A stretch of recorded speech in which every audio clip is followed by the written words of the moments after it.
안녕하세요. 오늘의 스터디를 리뷰하는 백디 리뷰입니다.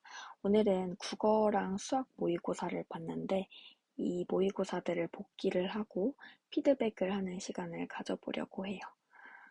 우선 국어 모의고사 피드백 먼저 볼게요. 저는 원래 언문독, 그러니까 언어와 매체를 먼저 풀고 그 다음에 문학 25분의 리밋을 두고 그리고 그 뒤에 독서를 푸는 식으로 했었는데 오늘은 언동문으로 한번 해봤어요. 그랬는데 문제가 하나 생겼어요. 그게 뭐냐 하면 독서에 시간을 너무 많이 투자를 했다는 거예요. 그리고 이번에 업무가 어려워서 뒤에 매체를 한 지문 못 풀고 이때 이렇게 문학을 풀기 전에 풀었더니 문학 풀 시간이 20분밖에 안 남는 거예요. 문학 20분은 좀 빠듯하거든요. 저는 원래 문학을 먼저 풀 때도 25분 정도를 리밋으로 두고 잡았었는데 문학 20분을 풀려니까 되게 조급해지더라고요, 사람이. 되게 이렇게 시간이 굉장히 부족했다고 썼다시피 되게 다급하게 끝냈던 기억이 있습니다. 그래서 제가 복기를 하면서 생각을 해봤는데 다음에는 독서 가나 지문을 문학 푼 다음에 푸는 게 나을 것 같더라고요. 독서 가나는 일단 기본적으로 독서 지문 중에서 제일 길고 시간을 제일 많이 투자하는데 오늘 틀린 게 다 이 가나 지문에서 틀렸거든요. 두 문제를 틀렸는데 그럴 바에는 차라리 맨 마지막에 푸는 게 낫지 않겠느냐라는 생각을 갖고 있습니다. 그리고 다음 주는 그래서 언어와 매체를 풀고 그런데 저는 다음 주는 언어 말고 문법 말고 매체 먼저 풀려보려고 합니다. 다양한 시도를 해보면서 저에게 맞는 그런 시험 운영 방식을 찾아보려고요. 일단 언어 매체 풀고 그 다음에 독서를 가나 제외한 독서를 먼저 20분 안에 풀고 그 다음에 문학 25분 그 다음에 마지막에 가나 지문을 푸는 걸로 한번 계획을 해보겠습니다. 다음은 오늘 독서가 아니지 국어 모의고사에서 아는 문장, 암긴 문장 문제가 있었는데 꽤나 문장들이 복잡하고 또 다양해서 한번 같이 다뤄볼 만 하겠더라고요. 그래서 한번 같이 다뤄보겠습니다. 일단 아는 문장과 암긴 문장 위주로 한번 해볼게요. 아는 문장과 암긴 문장을 구별하는 방법은 뭐였죠? 처음에 아는 문장의 서술어부터 봅니다. 우리나라의 문장은 다 서술어 중심이니까요. 확실하다. 이게 서술어면 이 서술어의 주어를 찾습니다. 근데 보니까 이 전체가 무엇이 확실하다. 이러한 식으로 주어 부여에 해당하는 것 같아요. 그러면은 이제 저희가 해야 할 것은 서술어를 찾는 겁니다. 서술어가 뭐가 있죠? 사다. 그리고 명물이다. 이것도 명물임, 이것도 서술격조사 이다가 붙어서 서술어의 기능을 하죠. 그래서 지금 보면 암긴 문장이 총 2개입니다. 내가 빵을 산 제과점을 꾸미고 있고요. 관형절입니다. 그리고 제과점은 이곳의 명물임, 임이니까 미음, 기 이런 명사형 전성어미로 끝나면 명사절이 되죠. 그리고 얘도 마찬가지로 관형사형 전성어미인 니은, 는, 를, 던, 리을 이렇게 이런 관형사형 전성어미로 끝나면 관형절이 됩니다. 그래서 제과점은 이곳의 명물임이 이게 주어고요. 얘가 서술어고 얘는 관형어에 해당하겠습니다. 다음은 아무런 사고 없이 행사가 끝난 광장은 고요했다. 그럼 여기에서 서술어 먼저 찾자고 했죠. 그럼 서술어가 뭘까요? 고요했다인 것 같아요. 그러면 이것에 해당하는 주어는 광장은 고요했다겠죠. 뭐 사고가 고요했다, 행사가 고요했다가 아니라 광장은 고요했다니까. 일단 얘가 서술어에 해당할 것 같고 얘가 주어에 해당할 것 같습니다. 그럼 이제 안긴 문장에 해당하는 서술어를 찾아볼 건데 용언을 찾으면 되겠죠. 없이 얘는 좀 특이해서 이따가 설명할 건데요. 일단 없이도 어 그리고 끝나다도 해당하겠네요. 그러면 일단 묶어봅시다. 아무런 사고가 없다라고 주어 서술어 관계를 유지하고 있으므로 안긴 문장에 해당할 것 같고 그 다음에 행사가 끝나다 또 주어 서술어를 이루고 있으니까 안긴 문장에 해당할 것 같아요. 얘는 아까 했다시피 니은으로 끝나니까 관형사형 전성어미 그래서 관형절이 되는 거고요. 얘는 이로 끝납니다. 이가 혹시 뭔지 아시나요? 얘는 되게 특이한데 전성어미로 끝나야 보통 절을 이끌잖아요. 그런데 얘는 부사, 파생, 전미사입니다. 근데 이, 히 이런 게 부사, 파생, 전미사거든요. 근데 얘는 되게 예외적으로 전미사, 접사인데도 불구하고 부사절을 이끌어요. 되게 예외적인 케이스죠. 그래서 알아두는 게 좋아요. 그렇다면 여기서 물어볼 게 하나 있어요. 이 없이는 품사가 뭘까요? 품사. 품사는 이제 변하지 않죠. 품사는 변하지 않는데 없이 이거는 없다에서 온 거긴 하지만 형용사가 아니라 부사입니다. 그 이유가 뭐냐면 이 이가 아까 말했다시피 부사 파생 전미사이기 때문에 그래요. 접사는 아예 품사를 바꿔주는 역할을 하죠. 그래서 없이는 형용사가 아니라 부사입니다. 자, 그러면 이 아무런 사고 없이 얘는 부사절에 해당하고 행사가 끝난 얘는 관형사절에 해당하고요. 광장을 꾸밉니다. 광장은 고요했다의 주체이므로 주어에 해당하고 고요했다는 서술어가 되겠죠. 자, 다음입니다. 여기에서 전체 아는 문장의 서술어는 아닙니다인 것 같아요. 그러면 아닙니다의 주어는 이 함이 아니겠죠. 얘는 보어겠죠. 아니다니까요. 아니다. 이니까요. 서술어가. 네, 그럼 주어는 제가 여기 온 것은 인 것 같아요. 자, 그러면 밥이다 먹고자 함이 요거는 보어 같고요. 자, 그럼 이제 안긴 문장을 분석해 보겠습니다. 서술어를 찾자고 했죠. 오다 있고요. 밥이나 먹다 있고요. 자, 그러면 제가 여기 관형사형 전성어미가 있어서 의존명사 것을 꾸미고요. 그리고 밥이나 먹고자 함 여기 미음, 기 명사형 전성어미가 있어서 명사절을 만듭니다. 그래서 여기는 관형사절에 해당하고 얘는 명사절에 해당합니다.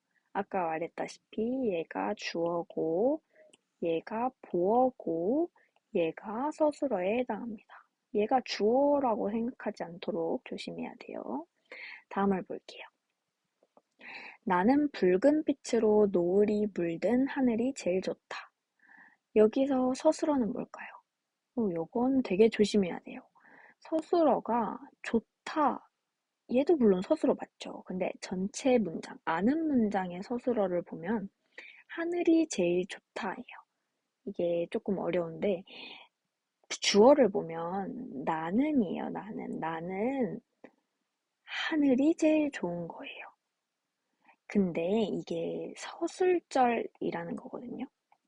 서술절은 주어와 서술어가 하나를 이루고 있는데 이 자체로 서술어 역할을 해요. 서술절이 서술어 역할을 하는 거죠.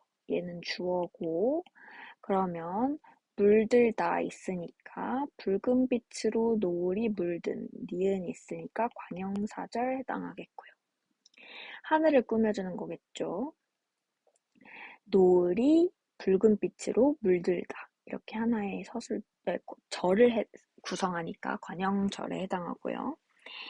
그 다음에 내가 돈을 벌기 시작했다고 함부로 쓰지는 마라.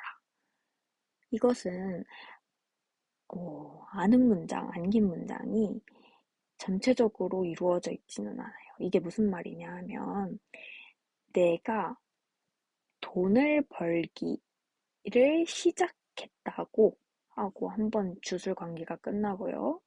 함부로 쓰지는 마라. 이렇게 주어와 목적어가 생략이 됐죠.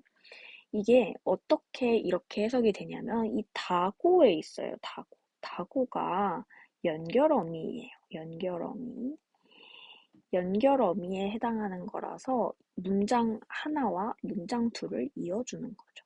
얘가 주어, 얘가 벌다 있으니까 무슨 절일까요? 기로 끝났으니까 명사절이겠죠. 명사절인데 목적어로 기능합니다. 얘는 서술절에 해당하고요. 함부로 쓰지는 마라. 얘는 서술어에 해당하겠죠.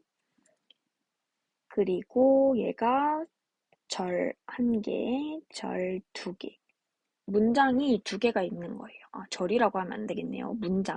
문장이 하나, 문장이 두 개 있고, 이게 연결 어미로 기능하고 있는 거죠. 그러면 좀 공부를 한 친구들은 이게 생각날 거예요. 고, 인용절로 볼 수 있지 않나요? 라고 할 수 있는데, 이 고는 인용격 조사가 직접 인용이 있고 간접 인용이 있죠. 얘는 라고가 있고요. 얘는 고가 있습니다. 이게 인용격 조사에 해당하죠. 근데 여기에서는 뭐뭐 했다고, 다고라는 이유, 원인을 나타내는 연결 어미로 쓰였어요. 인용절과 엄격히 구분해야 하겠습니다. 이렇게 아는 문장과 안긴 문장에 대해서 살펴봤고요. 다음은 2교시에 본 수학 모의고사 피드백을 해보겠습니다. 수학 모의고사에서 이번에 세 문제를 틀렸는데 처음에 14번을 넘겼어요. 안 풀리는 거예요. 사코 도형이. 사인 코사인을 이용하는 도형 문제였는데 안 풀려서 넘겼습니다. 15번은 원래 처음 풀 때 안 풀고요. 20, 21, 22도 안 풀고요. 20, 21은 풀어요. 그리고 이제 미적으로 넘어가서 28번까지 쭉 풀고 29번도 풀었습니다. 30번 안 풀고 다시 앞으로 넘어와서 넘긴 문제를 풀었어요. 넘긴 문제 중에 심지어 9번도 있었어요. 9번에 제가 왜 못 풀었냐면 얘를 문제를 잘못 읽은 거예요. 얘가 AB 길이라고 되어 있었는데 저는 OB로 읽었어요. 그래서 문제를 잘못 풀어서 계산이 너무 더러운 거예요. 되게 앞에 문제인데 이렇게 계산이 더러울 리가 없다 하고 중간에 멈추고 넘겼던 기억이 있어요. 그리고 사코 도형을 푸는데 이틀에도 안 풀려서 당황은 했지만 바로 넘겼죠. 이게 다른 문제를 풀어야 되기 때문에. 그리고 안 푼 15번 풀고 또 1트에 21번도 안 풀었던 것 같아요. 21번도 2트에 풀고 1트에는 네 그렇게 하고 2트에 여기까지 풀고요. 자 다시 14번을 보려고 했지만 14번 두 번 안 보였으니까 이제 보일 것 같진 않아요. 그래서 이제 22번에 투자를 했죠. 이때가 이제 8분 남겼을 때였어요. 8분 남기고 22번 풀기 쉽지 않은데 일단 풀다가 규칙을 발견을 했어요. 규칙 발견을 했는데 시간이 없어서 머리가 안 돌아가는 거예요. 이제 어제 읽은 책에서 이 적당한 긴장감은 기억력과 머리 두뇌 회전에 좋은 되게 긍정적인 영향을 주는데 너무 극도의 긴장감 상태에서는 뭐 아무것도 외워지지도 않고 머리가 안 돌아간다는 거예요. 제가 딱 이걸 경험을 했죠. 머리가 안 돌아가서 무작정 나열을 하기 시작했어요. 그랬는데 맨 마지막 구하기 전에 이제 종이 칠 것 같은 거예요. 얼른 마킹을 해야 되잖아요. 그래서 마킹을 하고 결국 30번도 못 풀고 끝났습니다. 제가 이번 모의고사를 피드백을 하면서 좀 그래도 잘했다고 생각하는 건 막히면 넘긴 것이에요. 그래서 이제 나머지 처음에 넘겼던 문제들도 다 풀 수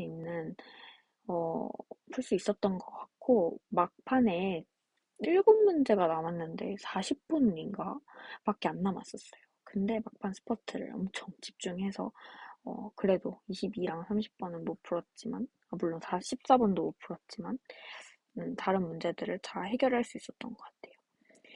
그러나 이제 안 좋은 속상한 점은 다른 문제에서 시간이 꽤나 많이 잡아먹었기 때문에 이 문제들을 못 푼 것이겠죠. 근데 제가 복기를 하면서 보니까 케이스를 나누기 전에 남은 조건이 있는지 확인을 했으면 케이스 나누지 않고도 바로 문제를 풀 수 있었던 문제가 있었는데 케이스를 나누고 나서 이제 눈을 들어서 보니까 조건이 하나 있었던 거예요. 조건 체크를 하는 습관을 들여야 될 것 같고요.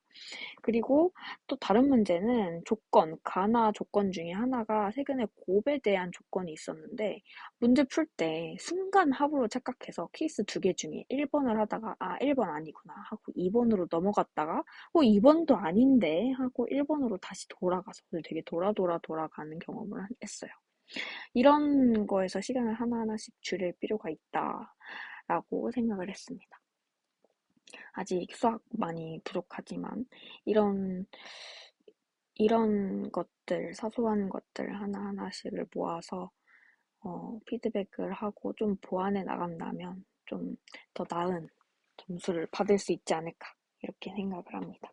그리고 저희 취약 파트인 것 같아요. 이렇게 저번 시험에서도 사코 도형을 틀렸는데 이번 시험에서도 사코 도형을 틀린 것 보면 이 문제를 공략을 해서 문제를 많이 풀어봐야겠습니다. 그럼 길었던 오늘 영상은 여기까지 하고 이제 내일 다시 찾아뵙겠습니다. 감사합니다.